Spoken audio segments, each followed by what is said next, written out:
Welcome to STV news. నేను రేవతి. ముందుగా headlines. రాష్ట్రంలో coworking space, neighbourhood parking space అభివృద్ధిపై సీఎం చంద్రబాబు సమీక్ష.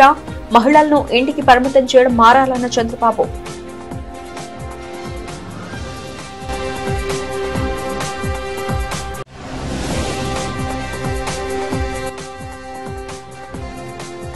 జాతీయ వినియోగదారుల దినోత్సవం సందర్భంగా వినియోగదారుల హక్కు చట్టంపై రాష్ట్ర స్థాయి అవగాహన సదస్సు. ముఖ్య అతిథిగా హాజరైన మంత్రి నాదెండ్ల మనోహర్.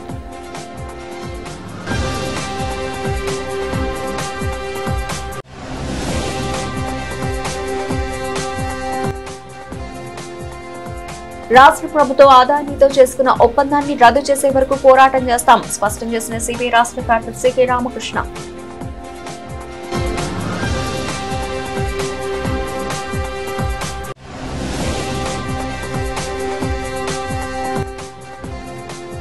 ఆయుష్ హాస్పిటల్ ఆధ్వర్యంలో 100 మంది మహిళలకు ఉచితంగా కుట్టు మిషన్ పంపిణీ కార్యక్రమం. ముఖ్య అతిథిగా హాజరై అందజేసిన ఎమ్మెల్యే గతి రామ్మోహన్ రావు.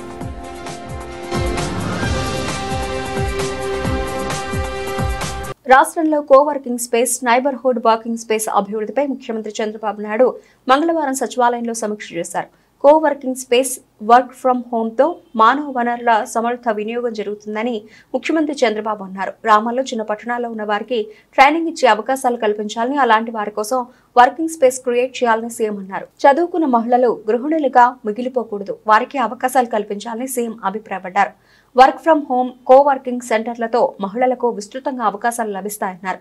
మహిళలను ఇంటి పనికి పరిమితం చేయడం సరికాదని సీఎం అన్నారు. ఇప్పటికీ చదువుకున్న మహిళలు ఇళ్లలో ఉంటున్నారని, వారికి వర్క్ ఫ్రం హోమ్ అందుబాటులోకి తెస్తే ఆన్లైన్ విధానంలో పనిచేసి ఉపాధి పొందుతారని అభిప్రాయపడ్డారు. మహిళల్లో ఎంతో సమర్థత, నైపుణ్యం ఉందని, కుటుంబ వ్యవహారాలు బాధ్యత కారణంగా చాలా మంది ఇళ్లకే పరిమితం అవుతున్నారన్నారు. ఇలాంటి వారికి అవకాశాలు కల్పిస్తే ఎకనామిక్ యాక్టివిటీ పెరుగుతుందని ముఖ్యమంత్రి అన్నారు. Andhra Pradesh is a mission approach తీసుకోవాలనుకుంటున్నాం. Every month second Saturday we will announce as Swachh Andhra Pradesh Day. ఆ రోజు all of us will work only for that purpose. No garbage, no everywhere. ఏమేం చేయాలని ఒక programme తీసుకుంటాం. ప్రతి ఒక్క నెల దాన్ని అనౌన్స్ చేస్తాం. ముందు మున్సిపల్ అడ్మినిస్ట్రేషన్ అయిపోతే then will announce what is the concept. Product మీరు చూస్తే సాయిల్ టెస్టింగ్ కూడా, soil health, plant health, crop yield కూడా తయారు చేసే పరిస్థితికి వచ్చారు. వేరియస్ అప్లికేషన్స్ ఉన్నాయి. Will talk. ఇలాంటి వండర్ఫుల్ అకేషన్లో గుర్తుంటుంది 11వ తారీఖున కలెక్టర్స్ కాన్ఫరెన్స్. అదే రోజున గూగుల్తో MOU చేశాం. This is historic moment. That is a good news. మీకే కాకుండా రాష్ట్రానికి కూడా, రాష్ట్రం నుండి యువతకు కూడా. వినియోగదారుల హక్కుల చట్టంపై ప్రతి ఒక్కరూ అవగాహన పెంపొందించుకుంటే జరిగే మోసాలను సులువుగా అరికట్టవచ్చు. ఆహారం, పౌర సరఫరాలు మరియు వినియోగదారుల వ్యవహారాల మంత్రి నాదెండ్ల మనోహర్ తెలిపారు. తుమ్మలపల్లి కళాక్షేత్రంలో జాతీయ వినియోగదారుల దినోత్సవం సందర్భంగా వినియోగదారుల హక్కు చట్టంపై రాష్ట్ర స్థాయి అవగాహన సదస్సును ఏర్పాటు చేశారు. ఈ సందర్భంగా కార్యక్రమానికి ముఖ్య అతిథిగా హాజరైన మంత్రి నాదెండ్ల మనోహర్ మాట్లాడుతూ, వినియోగదారుల హక్కులతో పాటు సౌకర్యాల గురించి అవగాహన రావాల్సిన బాధ్యత మనందరిపై ఉందన్నారు. జాతీయ వినియోగదారుల దినోత్సవ చట్టంలో ప్రతి ఏడాది అనేక మార్పులు తీసుకుంటున్నామని అన్నారు. మారుతున్న పరిస్థితుల దృష్ట్యా సాంకేతిక పరిజ్ఞానాన్ని జోడించాల్సిన అవసరం ఉందన్నారు. గతంలో ఈ చట్టంపై ప్రజల అవగాహన లేదన్నారు. వినియోగదారులకు ఈ చట్టంపై అవగాహన కల్పించేందుకు రాష్ట్ర ప్రభుత్వం అనేక చర్యలు తీసుకుందన్నారు. ఈ ఏడాది వినియోగదారుల న్యాయపాలనను, వర్చువల్ విచారణలు మరియు డిజిటల్ సౌలభ్యం ఇతివృత్తంగా తీసుకున్నారన్నారు. గ్రామస్థాయి నుండి పట్టణాల్లో విద్యార్థులకు అవగాహన కల్పిస్తున్నామన్నారు. గతంలో ఏదైనా వస్తువులు తయారు చేసినప్పుడు ప్రజల నుండి ఫీడ్బ్యాక్ తీసుకునే వాళ్ళమన్నారు. ఇప్పుడు ఆ పరిస్థితి లేదని, వినియోగదారుల చట్టాలను ప్రతి ఒక్కరిని అందుబాటులోకి తీసుకువస్తున్నామన్నారు. ఇది ప్రతి ఒక్క వినియోగదారులు ఉపయోగించుకోవాలన్నారు. రాష్ట్ర ప్రభుత్వం క్షేత్రస్థాయిలో అవగాహన కల్పిస్తున్నామన్నారు. కూటమి ప్రభుత్వం అధికారంలోకి వచ్చిన తర్వాత రైతుల ఇబ్బందులను గుర్తించి వాట్సాప్ ద్వారా రైతుల వద్ద నుండి 22,80,000 మెట్రిక్ టన్నుల ధాన్యం కొనుగోలు చేసి వారికి 48 గంటల్లో నగదు వారి ఖాతాలో జమ అయ్యే విధంగా ఏర్పాటు చేశామన్నారు. అంటే కన్స్యూమర్ ప్రొటెక్షన్ యాక్ట్ మనకి డిసెంబర్ 24వ తారీఖున 1986లో ఆ రోజు రాష్ట్రపతి గారి ఆమోదముద్ర పొందిన తర్వాత ప్రతి సంవత్సరం మనం చేసుకునే కార్యక్రమంలో అనేక మార్పులు టెక్నాలజీని బేస్ చేసుకుని కూడా మనం ముందుకు వెళ్ళాల్సిన పరిస్థితులు వచ్చినాయి. వినియోగదారుడికి ఉన్న బేసిక్ రైట్స్, ఆ హక్కులతో పాటు ఖచ్చితంగా ప్రభుత్వ సంస్థలు, అదేవిధంగా ఎవరైతే యాజమానులు, వ్యాపారవేత్తలు వాళ్ళు అందించాల్సిన కనీస సౌకర్యాలు, వీటి గురించి అవేర్నెస్ తీసుకురావాల్సిన బాధ్యత మనందరిపైన ఉంటుంది.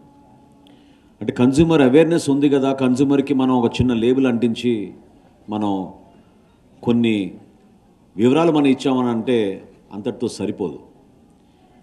పౌరుల యొక్క హక్కులు ఏ విధంగా మనం పోరాడుతూ ఉంటామో అదేవిధంగా వినియోగదారుడికి కూడా అదేవిధంగా హక్కులు ఉంటాయి. Right to express, right to speak అనేది మనకి రాజ్యాంగంలో ఉన్న, యాక్చువల్గా మనం ఫిజికల్గా క్షేత్రస్థాయిలో మనం పర్యటించినప్పుడు, మనం కొనుగోలు చేసినప్పుడు మనం ఎదుర్కొన్న సమస్యలపైన మనం ఒక నమ్మకంతో కొన్న ప్రోడక్ట్కి, ఆ సర్వీస్కి సరైన విధంగా రెస్పాన్స్ లేకపోతే మనలో మనం ఆ బాధ కలగకుండా ఖచ్చితంగా దీనికి ఒక రిడ్రెసల్ మెకానిజం ఉండాలి అనేది మనందరం కూడా పోరాడి అవసరమైతే ఆ కంపెనీస్ కానివ్వండి, ఆ సర్వీస్ ప్రొవైడర్స్ కానివ్వండి, వాళ్ళని మనం లయబుల్ చేసే విధంగా మనందరం కూడా చట్టం గురించి అవగాహన పెంచుకోవాలి. ఇది ఎందుకు అవసరం అంటే, గతంలో చిన్న చిన్న షాప్స్ ఉండేవి, ఏ గ్రామానికి ఆ గ్రామం పరిచయాలు ఉండేవి. ఏదైనా పొరపాటు జరిగితే ఒక ప్రోడక్ట్లో మనం పోయి ఎక్స్చేంజ్ చేసుకోగలిగే వాళ్ళం, ఆల్టర్నేటివ్ ప్రోడక్ట్ ఇచ్చేవాళ్ళు. అటువంటి పరిస్థితులు ఇప్పుడు ఈ రోజున లేవు. మనందరం కూడా దాదాపు ఆన్లైన్ షాపింగ్కి అలవాటు అయిపోయాం. ప్రోడక్ట్స్ అన్నీ కూడా మనం ఇంటర్నెట్ ద్వారా కొనుగోలు చేసే పరిస్థితుల్లో ఏ విధంగా వినియోగదారుడికి ఆ ప్రొటెక్షన్ ఉంటుంది, ఒక భరోసా ఉంటుంది, ఒక నమ్మకం ఉంటుంది ఆ ప్రోడక్ట్ పైన అనేది మనందరం కూడా ఈ చట్టాన్ని ద్వారా మనం ఆ సమాచారం తెప్పించుకోవాలి. ఇంతమంది విద్యార్థులు ఈ రోజున పాల్గొన్నారు, కొన్ని అంశాలపైన చాలా అద్భుతంగా మాట్లాడారు. వాస్తవంగా ఎందుకు మనం కన్జ్యూమర్ క్లబ్స్ ఏర్పాటు చేయాలి, మనం ప్రభుత్వ పాఠశాలలో కానివ్వండి, కాలేజీలో కానివ్వండి, మండల స్థాయిలో మనం ఎందుకు ఈ మీటింగ్ జరుపుకోవాలని దానిపైన ఒక 15 రోజుల క్రితం మేము ఒక అధ్యయనం చేశాం. ప్రేమ దయతో కూడినదే నిజమైన క్రిస్మస్ అని దైవజనులు దానియల్ రాజు, రెవరెండ్ బొడి చంద్రశేఖర్ తెలిపారు. తాడేపల్లి క్రిస్టియన్పేట లూథరన్ చర్చ్ నందు క్రిస్మస్ వేడుకలను ఘనంగా నిర్వహించారు. ప్రత్యేక ప్రార్థనలో క్రైస్తవులు పెద్ద సంఖ్యలో పాల్గొన్నారు. ఈ సందర్భంగా క్రీస్తు జననాన్ని తెలిపే పశువుల పాకను స్థానిక యువత సుందరంగా తీర్చిదిద్దారు. తాడేపల్లి క్రిస్టియన్పేట లూథరన్ చర్చ్ నందు పాస్టర్ దానియల్ రాజు, రెవరెండ్ బొరి చంద్రశేఖర్ ఆధ్వర్యంలో క్రిస్మస్ వేడుకలు ఘనంగా నిర్వహించారు. క్రిస్మస్ పర్వదినం సందర్భంగా స్థానిక యువకులు, సంఘ పెద్దలు కలిసి చర్చ్ ప్రాంగణాన్ని విద్యుత్ దీపాల అలంకరణలతో సుందరంగా తీర్చిదిద్దారు. యేసు ప్రభువును కొలుస్తూ భక్తులు ఆలపించిన దైవ భక్తి గీతాలు, కీర్తనలు అలరించాయి. ఈ సందర్భంగా పాస్టర్లు యేసుక్రీస్తు జన్మదిన విశిష్టతను వివరించారు. ఈ సందర్భంగా దైవజనులు మాట్లాడుతూ, మీ వలె మీ తోటి వారిని ప్రేమించినప్పుడే దేవుని ఆశీస్సులు పొందిన వారవుతారని తెలిపారు. ఆపదలో ఉన్న వారిని ఆదుకున్నప్పుడే దేవుని కృప పొందేందుకు అర్హులవుతారన్నారు. ఎదుటి వారి పట్ల ద్వేషం, అసూయ కలిగి ఉన్నవారు దేవుని శిక్షకు గురవుతారన్నారు. ప్రతి ఒక్కరూ ప్రార్థన చేసేటప్పుడు ఆపదలో ఉన్న వారి గురించి తప్పక ప్రార్థనలు చేయాలన్నారు. ఈ కార్యక్రమంలో స్థానికులు సంకూరు అశోక్, మండే ఏసోబు, శశి శేఖర్, ప్రవీణ్, ప్రకాష్ రావు, చింటూ, జాకోబ్, ప్రసాద్, అనిల్ తదితరులు పాల్గొన్నారు. ప్రియ సహోదరి సహోదరులారా, ఈనాడు ప్రత్యేక విధంగా ఈ యొక్క తలేరుపేటలో సన్ రైజర్స్ యూత్ 23 సంవత్సరాలుగా వాళ్ళు ఈ యొక్క పండుగను వాళ్ళు ఏర్పాటు చేసుకుంటూ, పశువుల పాకను ఏర్పాటు చేసుకుంటూ, అదేవిధంగా క్రీస్తు ప్రభు యొక్క జన్మదినాన్ని ఏ విధంగా వాళ్ళు బాహాటంగా జరుపుకోవటం అనేది మనం చూస్తూ ఉన్నాం. మరి అదే తరుణంలో ఈ సంవత్సరం కూడా వాళ్ళు ఏర్పాటు చేసి ఆ క్రీస్తు ప్రభు యొక్క జన్మదినాన్ని 10 మందికి కూడా వాళ్ళు చాటాలి, క్రీస్తు ప్రభువుని అందరూ కూడా తెలుసుకోవాలన్నటువంటి ఉద్దేశంతో వాళ్ళు ఈ పశువుల పాకను ఏర్పాటు చేసి ఇక్కడ అనేకమైనటువంటి చర్యలను, సహాయక చర్యలను వాళ్ళు చేపడుతూ ఉన్నారు. మరి ఈనాడు మనందరం కూడా క్రిస్మస్ని జరుపుకుంటూ ఉన్నామంటే క్రీస్తు ప్రభు ఈ లోకానికి రక్షణ భాగ్యాన్ని ఇవ్వడానికి ఈ లోకానికి వచ్చాడు. ఆ రక్షణ భాగ్యాన్ని ప్రతి ఒక్కరూ కూడా పొందుకొని ఆ తండ్రిని చేరుకోవాలి, ఆ నిత్య జీవాన్ని పొందుకోవాలన్నటువంటి ఉద్దేశంతో ఆ క్రీస్తు ప్రభు ఈ లోకానికి రావటం అనేది జరిగింది. మరి ఈ పాపంలో పడిపోయి ఎవరైతే అంధకారంలో మునిగిపోయి ఉంటూ ఉన్నారో వారందరూ కూడా యేసు ప్రభు తెచ్చినటువంటి రక్షణ భాగ్యాన్ని పొందుకొని తండ్రితో ఐక్యం కావాలి అన్నటువంటిదే యేసు ప్రభు యొక్క ఆలోచన, అభిలాష. ఈ క్రిస్మస్ సందర్భంగా మన యూత్ సన్రైజ్ యూత్ వారు నిర్వహించిన ఈ పశువుల పాక అరేంజ్మెంట్స్ అన్నీ బన్ను, అరుణ్, యావత్ యూత్ అందరికీ శుభాకాంక్షలు తెలియజేస్తున్నాను. దీని ఓపెనింగ్ అండ్ దీని ఆశీర్వాదం కొరకై విచ్చేసిన సెయింట్ పీటర్స్ కథీడ్రల్ ఫాదర్ అయినటువంటి జాన్ హరీష్ గారికి కృతజ్ఞతలు తెలుపుతున్నాము. అలాగే ముఖ్యంగా మొదటగా వారికి క్రిస్మస్ శుభాకాంక్షలు తెలియజేస్తున్నాము. అలాగే ఈ క్రిస్మస్ క్రీస్తు జననం అనగా మానవుడు జన్మదహ పాపం చేసి లోకమునకు వచ్చి ఉన్న అశేష ప్రజానికాన్ని ఆయన రక్షించుట కొరకై లోకరక్షకుడుగా అవతరించిన విజయవాడ నగర వ్యాప్తంగా క్రిస్మస్ వేడుకలు అంబరాన్ని అంటాయి. చర్చిలను విద్యుత్ దీపాలతో అందంగా ముస్తాబు చేశారు. క్రిస్మస్ పర్వదినాన్ని పురస్కరించుకొని చర్చిలలో ప్రత్యేక ప్రార్థనలు నిర్వహించారు. అందరికీ క్రీస్తు జయంతి శుభాకాంక్షలు. ప్రపంచమంతా కూడా క్రీస్తు జయంతిని ఎంతో ఆనందంగా కొనియాడుతూ ఉంటుంది. కనుక మతం, జాతి, దేశం, భాష అనే వ్యత్యాసం లేకుండా క్రీస్తు ప్రభు అందరికీ దేవుడని, సమస్త మానవాళిని రక్షించడానికి ఆయన లోకానికి వచ్చాడని సర్వమానవాళి కూడా నమ్ముతూ అందరూ కూడా ఈ యొక్క పండుగను ఆనందంగా కొనియాడుతూ ఉంటారు. క్రిస్మస్ పండుగ అనేది ప్రపంచంలో ప్రతి వారికి ఆనందాన్ని కలిగిస్తుంది. కనుక క్రీస్తు ప్రభు ఒక మానవుడిగా మనుష్యావతారం ఎత్తి మానవుల్లో ఒకడిగా మానవ శరీరంతో ఈ లోకంలో పుట్టి మానవాళిని రక్షించాడు. ఆయన మానవ జీవితానికి సంతోషాన్ని, ఆనందాన్ని, శాంతిని, సమాధానాన్ని తీసుకొచ్చాడు. ఈ క్రిస్మస్ వేడుక ఆయన తెచ్చిన ఆనందాన్ని, సంతోషాన్ని, సమాధానాన్ని వేడుకగా కొనియాడుతూ ఉంది. ఈ క్రిస్మస్ పండుగలో ఆ యొక్క బాలయేసు చెంతకు వచ్చిన ప్రతి ఒక్కరికి ఆ బాలయేసు ఆ యొక్క ఆనందాన్ని, శాంతిని, సమాధానాన్ని, సంతోషాన్ని తప్పకుండా అనుగ్రహిస్తారు. కనుక దేవుడు అందరినీ దీవించాలని, అందరి యొక్క కుటుంబాల్లో ఆ శాంతి, సమాధానం వెల్లివిరియాలని మనసారా కోరుకుంటూ ఉన్నాం. అందరికీ క్రిస్మస్ శుభాకాంక్షలు. సి ఛానల్ మరియు మెగా9 టీవీ ప్రేక్షకులందరికీ క్రీస్తు జయంతి శుభాకాంక్షలు. విజయవాడ కథోలిక దేవాలయాలలో ప్రధానమైన దేవాలయాలలో ఒకటి ఈ వన్ టౌన్లో తారాపేటలో ఉన్నటువంటి saint Peter's cathedral RCM church. ఇక్కడ ఈరోజు జరుగుతున్నటువంటి క్రిస్మస్ వేడుకలు చాలా వైభవంగా జరుగుతాయి. ప్రతి సంవత్సరం సుమారు 2000 నుండి 2500 మంది విశ్వాసులు, భక్తులు ఈనాటి ఆరాధనలో పాల్గొంటారు. ప్రస్తుతం ఇక్కడ ఈ చర్చిలో ఈ క్రిస్మస్ వేడుకల ఆరాధన ప్రారంభమవుతుంది. ఇప్పటికే చాలామంది విశ్వాసులు, భక్తులు ఇక్కడకు చేరారు. క్రిస్మస్ అంటే ఆనందం, క్రిస్మస్ అంటే దేవుడు మనతో ఉన్నాడు అనే పండుగను సంతోషంగా జరుపుకుంటున్నాము. ఇది దేవుడు మానవాళికి తన కుమారుని ద్వారా ప్రసాదించినటువంటి ఒక గొప్ప అనుగ్రహం. తన కుమారుడైన క్రీస్తు ద్వారా ఈ లోకానికి శాంతిని, సమాధానాన్ని దేవుడు ప్రసాదించాడు. ఆ శాంతిని, సమాధానాన్ని కొనియాడుతూ ఈరోజు ప్రపంచంలో ఉన్నటువంటి అనేక మంది కథోలికులతో పాటు, క్రైస్తవులతో పాటు ఇక్కడ ఉన్నటువంటి మేమందరం కూడా, విశ్వాసులందరం కూడా ఈ వేడుకను చాలా గొప్పగా చేసుకుంటున్నాం. దీంతోపాటు ప్రపంచ శాంతి కొరకు ప్రార్థన చేస్తున్నాము. ప్రజలందరూ కూడా దేవుని యొక్క అనుగ్రహాలతో సురక్షితంగా ఉండాలని, ఆయుష్ను, ఆరోగ్యాన్ని పొంది వారు ఎల్లప్పుడూ సుఖశాంతులతో వర్ధిల్లాలని మేము ప్రార్థన చేస్తున్నాము.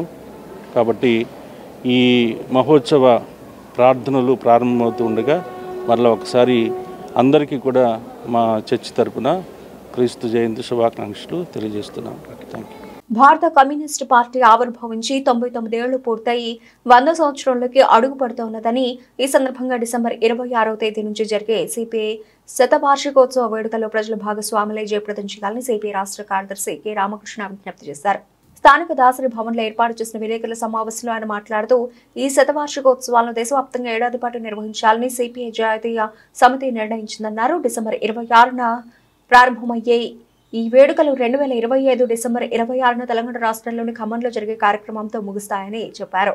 జాతీయ సమితి నిర్ణయంలో భాగంగా ఆంధ్రప్రదేశ్లో గురువారం విజయవాడలోని చంద్రరాజేశ్వరరావు విగ్రహానికి పూలమాలలు వేసి నివాళులర్పించడం నుంచి శతవార్షిక ఉత్సవాలు ప్రారంభమవుతాయన్నారు.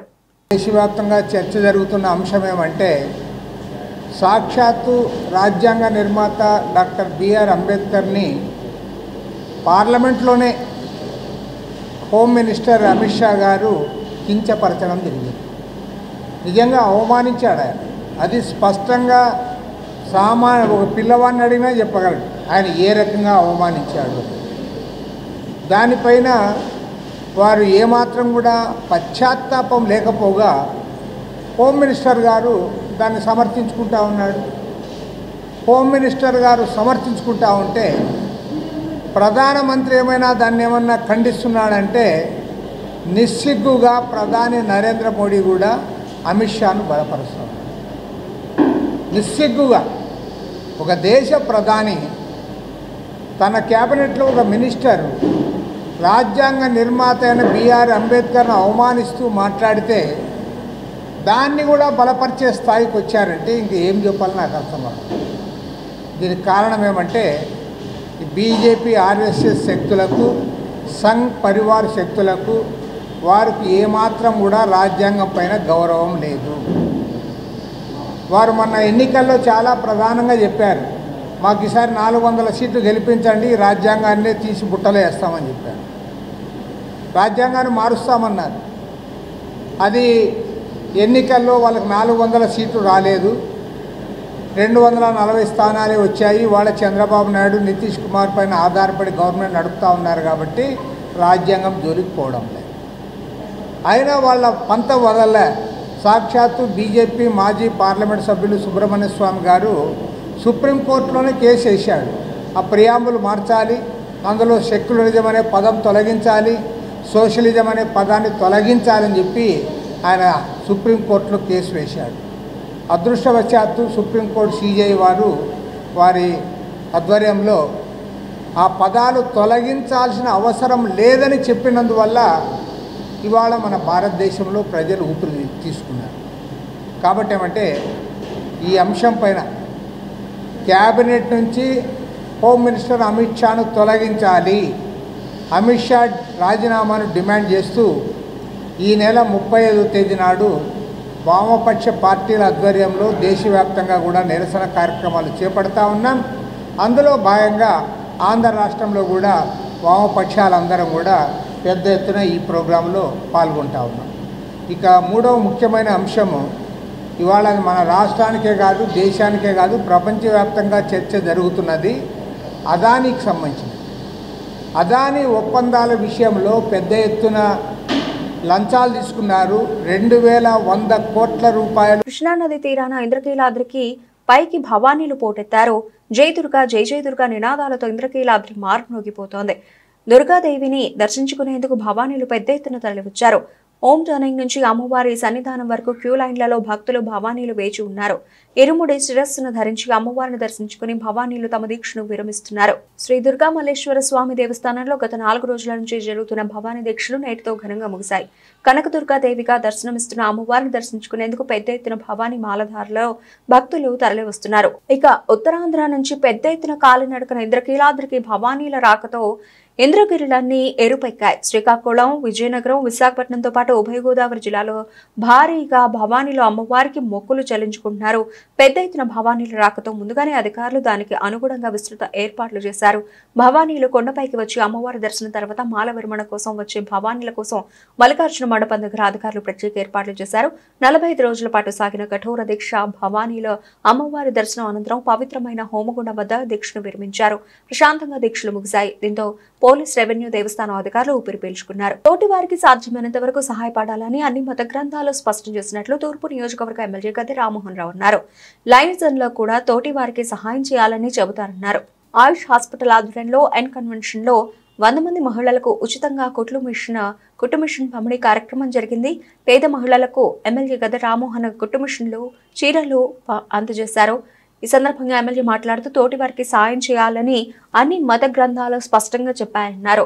ప్రతి ఇంట్లో ఒకరు ఆర్థికంగా స్థిరపడాలని రాష్ట్ర ప్రభుత్వం సంక్షేమ పథకాలను ప్రవేశపెట్టి అమలు చేస్తోందన్నారు. ప్రత్యేకంగా మహిళలు ఆర్థికంగా బలోపేతం చేసేందుకు ఇప్పటివరకు 500కు పైగా కుట్టు మిషన్లను నియోజకవర్గ పరిధిలో మహిళలకు అందజేసినట్లు తెలిపారు. ప్రస్తుత పరిస్థితుల్లో తల్లిదండ్రులు వారి పిల్లలకు మంచి విద్యాబుద్ధులను చెప్పించాలన్నారు.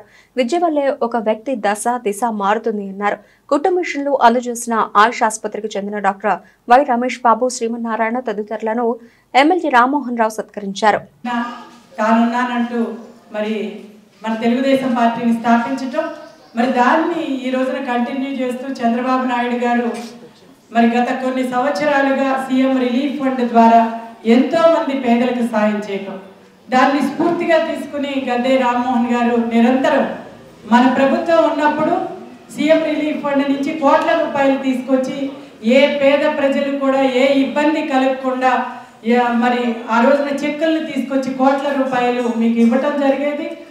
అలాగే మనం అధికారం లేకపోయినా కూడా గత 5 సంవత్సరాల్లో వైసీపీ ప్రభుత్వంలో ఈ ఒక్క రూపాయి కూడా ఈ రిలీఫ్ ఫండ్ రాని సందర్భంలో కూడా ఎన్నో బాధలు పడి తన సొంత నిధుల నుంచి పేద ప్రజలకి అన్ని రకాలుగా అండదండలు అందిస్తూ వాళ్ళు నిరంతరం వాళ్ళ కార్యక్రమాలు చేసుకోవటం కోసం బళ్ళు కానివ్వండి, కుట్టు మిషన్లు కానివ్వండి, స్వయం ఉపాధి కోసం, అదేవిధంగా ఇలాంటి ఆపరేషన్లు చేసినప్పుడు డాక్టర్ల సాయంతో తాను కొంత ఇచ్చి సొంత నిధుల నుంచి డాక్టర్లచే తక్కువ ఫీజులతో వాళ్ళకి ఏదో రకంగా ఈ రకంగా నిరంతరం సాయపడుతూ గత 35 సంవత్సరాలుగా రాజకీయ జీవితాన్ని ఈ రోజున ముందుకు తీసుకెళ్లటం మనందరికీ తెలుసు.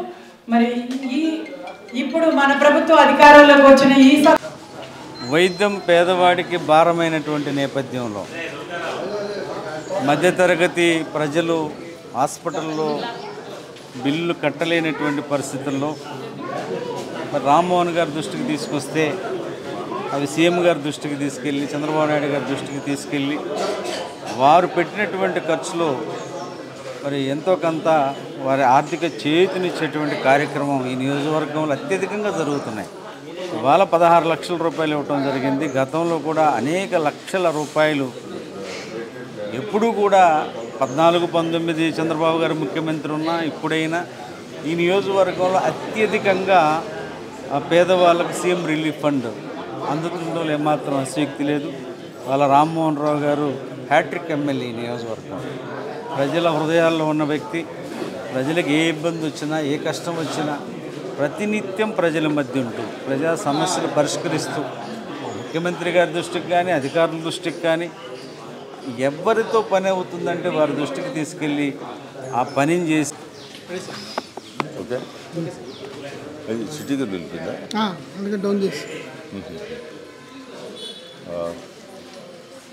ఈ ముఖ్యమంత్రి సహాయ నిధి అనే కార్యక్రమం తెలుగుదేశం పార్టీ ఒక కార్యకర్తగా నేను ఎంత గర్వపడతానంటే 1995 సంవత్సరంలో నారా చంద్రబాబు నాయుడు గారు మొట్టమొదటిగా ముఖ్యమంత్రి అయిన దగ్గర నుంచి మొదలుపెట్టిన సంక్షేమ కార్యక్రమం. తర్వాత వచ్చిన ముఖ్యమంత్రులు ఆయనంత కాకపోయినా కొంతవరకు చేశారు. 2014-19 అయితే ఒక్క మనిషి కూడా లేదనకుండా ఆయన డీడీలు ఇవ్వటం జరిగింది. ఆఖరికి ఎలక్షను కోర్టు వస్తానుగా కూడా డీడీలు వస్తే ఆ డీడీలని క్యాష్ అవ్వకుండా ఆపేసిన దుర్మార్గుడు జగన్మోహన్ రెడ్డి గారు ఆయన ముఖ్యమంత్రి అయిన తర్వాత. మరి 5 సంవత్సరాల్లో ఆయన ఏమైనా ఇచ్చాడంటే ఆయన ఎవరికి ఇవ్వలేదు. ఒక 5-6 లేదా 10 ఇచ్చిండొచ్చు ఒక నియోజకవర్గానికి, లేదా ఒక 20 ఇచ్చిండొచ్చు. ఈరోజు చంద్రబాబు గారు ముఖ్యమంత్రి అయిన తర్వాత 5 నెలలు అంటే మొట్టమొదటి నెల 2 నెలలు అన్నీ అప్లికేషన్ పెట్టుకోవడం సరిపోద్ది. తర్వాత 4 నెలలు సుమారు మన నియోజకవర్గాన్ని చూసుకుంటే సుమారు 120 చెక్కులు ఇవ్వడం జరిగింది. అది 1,00,000, 2 లక్షలు, 30,000 అయిన ఖర్చును బట్టి. మరి జగన్మోహన్ రెడ్డి గారు ఇంత మంచి కార్యక్రమం, ఎందుకంటే జబ్బు అనేది చెప్పి రాదు, హఠాత్తుగా వస్తుంది. డబ్బులు ఉన్నా లేకపోయినా ఎక్కడోసారి చేయబోతులు అప్పో చేసి ట్రీట్మెంట్ చేయించుకోవాలి. మనిషి ప్రాణాన్ని ఎవరు కూడా పోగొట్టుకోలేరు. అవసరమైతే 10 రూపాయలకి 20 రూపాయలకి ఉన్న ఆస్తులు కూడా తాకట్టు పెట్టి కూడా తెచ్చే సందర్భాలు కూడా చాలామందికి ఉంటాయి. అలాంటి సందర్భంలో వాళ్ళకి ఇమ్మీడియట్గా ప్రభుత్వం ఒకటే ఆదుకోగలదు. ఒక వ్యక్తిగా ఎవరు అందరినీ ఆదుకోలేరు. ప్రభుత్వం మాత్రం అందరినీ ఆదుకునే బాధ్యత ప్రభుత్వానికి కూడా. అలా బాధ్యత తెలిసిన ముఖ్యమంత్రిగా నారా చంద్రబాబు నాయుడు గారు అడిగిన వాళ్ళకి లేదనకుండా వీలైనంత ఎక్కువ మొత్తాన్ని ఇచ్చి ఒక ఈ సీఎం రిలీఫ్ ఫండ్ అనే దానికి అర్థం చెప్పిన వ్యక్తి నారా చంద్రబాబు నాయుడు గారు. దాన్ని త్రిలోదకాలు ఇచ్చేసి అనేక మంది ఎన్టీఆర్ జిల్లా కలెక్టర్ లక్ష్మీ షా నగర ప్రజలకు క్రిస్మస్ పండుగ శుభాకాంక్షలు తెలియజేశారు. ఎన్టీఆర్ జిల్లా ఆధ్వర్యంలో నిర్వహించిన క్రిస్మస్ వేడుకల్లో ఆయన పాల్గొని కేక్ కట్ చేసి క్రిస్మస్ ఆంధ్ర జీవితంలో వెలుగులు నింపాలని ఈ సందర్భంగా ఆయన ఆకాంక్షించారు. అయితే 3 ప్రాంతాలు మనము చూస్తాము. ఒకటి నెఫ్తాలి, రెండవది జెబూలును, మూడవది ఇంకా ఇశ్రాయేల్ దేశమును సూచించుచుండగా అద్దరిని అన్యజనులు గలలయ అంటున్నాడు. అద్దరిని ఉన్న గలలయ అన్యజనులందరినీ కూడా మనతో ఆయన మనమందరినీ కూడా దేవుడు సూచించిన విధానముకి నిత్య జీవము ఉంటుంది. కుడిపక్కన ఉన్న వాళ్ళారా ఆశీర్వదించబడిన వారు కుడిపక్కన ఉంటారు కాబట్టి వాళ్ళందరికీ కూడా నిత్య లోబడనల్ల వారికి ఈ యొక్క నీతి సూర్యుడైనటువంటి ఆ ఉదయము ఉదయించదు అని చెప్పేసి కూడా దేవుని యొక్క వాక్యము సెలవించి చూడండి. ఆయన ఏమంటున్నాడు, నేను నీతిమంతులను కనుక మీరును కూడా నీతి కలిగి ఉండండి, నేను పరిశుద్ధులను కనుక మీరును పరిశుద్ధులుగా ఉండండి. అప్పుడు దేవుని యొక్క అప్పుడే నువ్వు శిల్వ కార్యాన్ని అంగీకరిస్తావు. అప్పుడే దేవాతి దేవుని యొక్క ఆశీర్వాదాలు, దేవాతి దేవుని యొక్క నిత్యత్వము మన బిడ్డలకు మనకు అది వస్తుంది అనేటువంటిది కూడా నేను మీ అందరికీ కూడా తెలియజేస్తున్నాను. గలతీయులకు రాసిన 2వ పాఠ్యభాగంలో మనము గమనించినట్లయితే అక్కడ ఉంటారు. గలతీయుల పత్రికలో ఒక మెయిన్ ఉద్దేశం ఏంటంటే యూదా క్రైస్తవులు ఉన్నారు, అన్య క్రైస్తవులు ఉన్నారు. వారందరూ కూడా యేసుక్రీస్తు శిలువ కార్యాన్ని బట్టి క్రీస్తును అంగీకరించినటువంటి వారు. మొదటిలో క్రీస్తు బోధయందు నిలకడగా ఉన్నారు వారు. కానీ వారిలో వారికి ధర్మశాస్త్రము గురించి విభేదాలు మొదలైనవి అన్నమాట. వారిలో వారికి ధర్మశాస్త్రము గురించి విభేదాలు మొదలైనవి. అది చూడండి, మనమందరము కూడా క్రీస్తునే బోధిస్తూ ఉన్నాము, మనమందరము కూడా క్రీస్తు సువార్తనే బోధిస్తూ ఉన్నాము. అయినప్పటికీ కూడా మరి కొంతమంది మన ప్రజలు దానికి విరుద్ధంగా కూడా మాట్లాడేటువంటి ప్రజలు ఉన్నారు అని చెప్పేసి కూడా ఈ యొక్క దేవుని యొక్క వాక్యాన్ని బట్టి మనము గమనించవలసినటువంటి వారమై ఉన్నాము. ఆ 2 వర్గాలు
అందరికీ క్రిస్మస్ శుభాకాంక్షలు.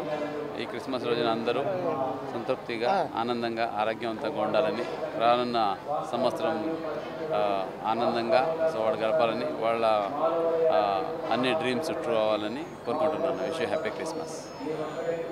గత వైసీపీ హయాంలో నిబంధనలకు వ్యతిరేకంగా అడ్డగోలుగా చేరిన వారిలో 410 మంది ఉద్యోగులను అతి త్వరలో తొలగిస్తున్నట్లు AP fibre net chairman GV Reddy తెలిపారు.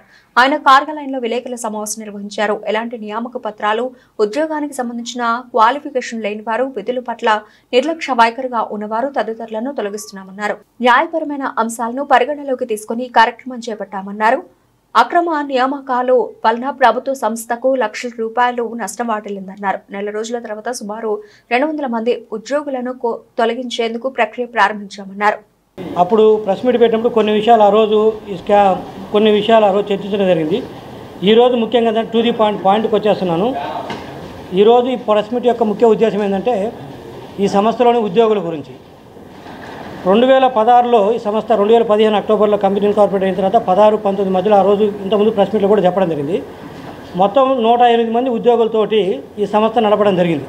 2016-19 మధ్యలో 108 మంది ఎంప్లాయీస్ తోటి ఆ రోజు 10 లక్షల కనెక్షన్స్ కావచ్చు, దాదాపు మా స్టేట్ ఫైబర్ నెట్కి సంబంధించి ఒక 24,000 కిలోమీటర్లు వేయటం కావచ్చు, లేకపోతే మిగతా అన్ని అడ్మినిస్ట్రేటివ్ ఆస్పెక్ట్స్ కావచ్చు, మొత్తం 108 మంది ఎంప్లాయీస్తో ఆ రోజు ఉద్యోగస్తులతో మేము సంస్థ నడిపితే, తర్వాత వచ్చిన వైసీపీ ప్రభుత్వం 2019 నుంచి 2024కి మధ్యలో ఆ 108 కాస్త దాదాపు మొన్న ప్రెస్ మీట్లో కూడా చెప్పడం దాదాపు 1300 చిలుకు 1360 మంది దాకా ఎంప్లాయీస్ని అపాయింట్మెంట్ చేయడం జరిగింది.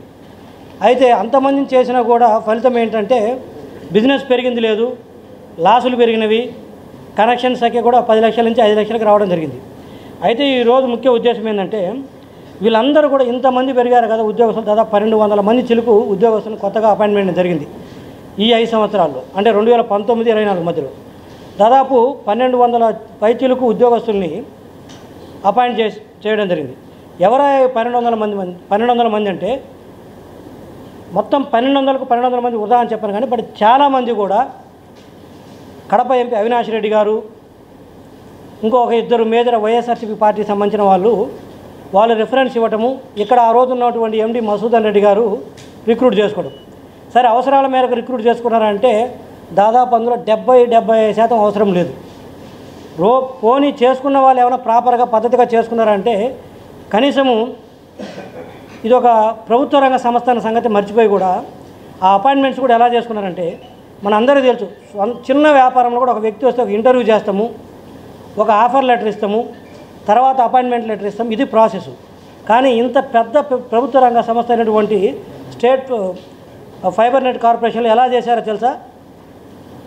ఒక వ్యక్తి అవినాష్ రెడ్డి గారో లేకపోతే ఎక్సో వైయో వైఎస్ఆర్సీకి సంబంధించిన ఎంపీలో ఎమ్మెల్యేలు కొంతమంది వాట్సాప్లో మెసేజ్ చేయటము లేదా ఫోన్ కాల్ చేయటము, ఇక్కడ వాళ్ళని డైరెక్ట్గా పేరోలో తీసుకు పెట్టడం, అంటే వాళ్ళకి ఎటువంటి ఆఫర్ లెటర్ కానీ ఎటువంటి అపాయింట్మెంట్ లెటర్ కానీ లేదు.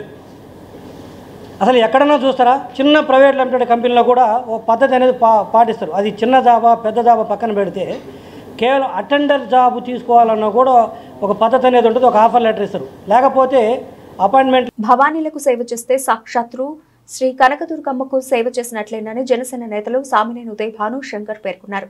సాధ్యమైనంత వరకు తోటివారికి సహాయపడేందుకు రాజకీయాలకు అతీతంగా అన్ని పార్టీ నేతలు రావాలని వారు పిలుపునిచ్చారు. Patabasti, Chittinagar centre, colour hospital centre తదితర సెంటర్లో జనసేన కార్యకర్తలు భవానీలకు 5 రకాల పండ్లు, అల్పాహారం పంపిణీ కార్యక్రమం చేపట్టారు. ఈ కార్యక్రమానికి ప్రత్యేక అతిథులుగా జనసేన నేతలు సామినేని ఉదయ్ భాను శంకర్ తదితరులు విచ్చేసి గిరి ప్రదక్షిణ చేస్తున్న భవానీలో అమ్మవారి భక్తులకు 5 రకాల పండ్లు, 2 రకాలైన అల్పాహారాలను అందజేశారు. ఈ సందర్భంగా వారు మాట్లాడుతూ గిరి ప్రదక్షిణ చేస్తున్న భవానీలకు సేవ చేస్తే సాక్షాత్తు కనకదుర్గమ్మకు సేవ చేసినట్లేనన్నారు. రాజకీయాలకు అతీతంగా ప్రతి సంవత్సరం 41 రోజుల పాటు దీక్ష పాటించిన భవానీలకు సేవ చేయడం పూర్వజన్మ సుకృతం అన్నారు. విజయవాడలో పశ్చిమ నియోజకవర్గంలో అమ్మవారి భవానీలు మాలల భక్తులందరూ కూడా మరి శంకర్ గారు, బాడి శంకర్ గారు నాయకత్వంలో, అలానే పెద్దబాబు గారు కార్పొరేటర్గా, అలానే రాజేష్ గారు కార్పొరేటర్గా, జిల్లా బీజేపీ అధ్యక్షులు శ్రీరామ్ గారు, అలానే స్థానిక శాసనసభ్యులు సుజనా చౌదరి గారు ప్రతినిధిగా ఉన్న శ్రీధర్ గారు, స్థానిక నాయకులందరూ కూడా ఇవాళ భవానీలకి భక్తి శ్రద్ధలతోటి ఇవాళ చేసే కార్యక్రమాలకి మరి వారి అందరూ కూడా మనం కూడా వారికి కొంత సహాయం చేయాలని చెప్పి మరి పళ్ళు పంచిపెట్టేది ఒక మంచి సేవా కార్యక్రమం. మరి శంకర్ ఈరోజు ప్రత్యేకంగా మమ్మల్ని అందరూ కూడా పిలిచి కార్పొరేటర్స్ అని నాయకులు, బీజేపీ నాయకులు, జిల్లా అధ్యక్షుల వారిని నన్ను కూడా పిలిచి, అలానే శాసనసభ్యులుగా ప్రతినిధిగా ఉన్న మన శ్రీధర్ గారిని కూడా పిలిచి అందరినీ కూడా మరి వాళ్ళ పళ్ళు పంచిపెట్టే కార్యక్రమాన్ని అమ్మవారి భక్తులకి రాష్ట్ర మొత్తం నుండి అనేక మంది, లక్షలాది మంది భక్తులకి కొన్ని సేవా కార్యక్రమం చేయడం చాలా మంచి కార్యక్రమంగా మేము భావిస్తూ వారిని అభినందిస్తున్నాం. బులెటిన్ ముగించే ముందు హెడ్లైన్స్ మరోసారి. రాష్ట్రంలో coworking space, neighbourhood parking space అభివృద్ధిపై సీఎం చంద్రబాబు సమీక్ష. మహిళలను ఇంటికి పరిమితం చేయడం మారాలన్న చంద్రబాబు.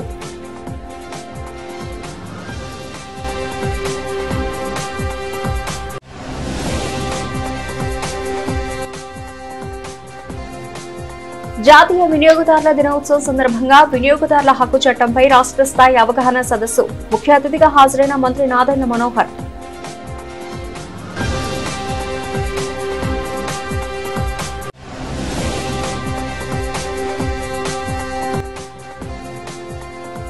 రాష్ట్ర ప్రభుత్వం అదానీతో చేసుకున్న ఒప్పందాన్ని రద్దు చేసే వరకు పోరాటం చేస్తాం స్పష్టం చేసిన సిబిఐ రాష్ట్ర కార్యదర్శి కె రామకృష్ణ.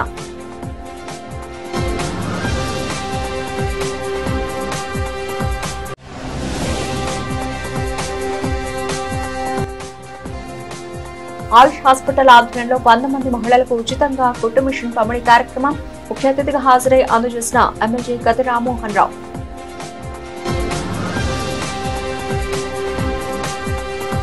ఇవి ఇప్పుడు updates. Keep watching STV news.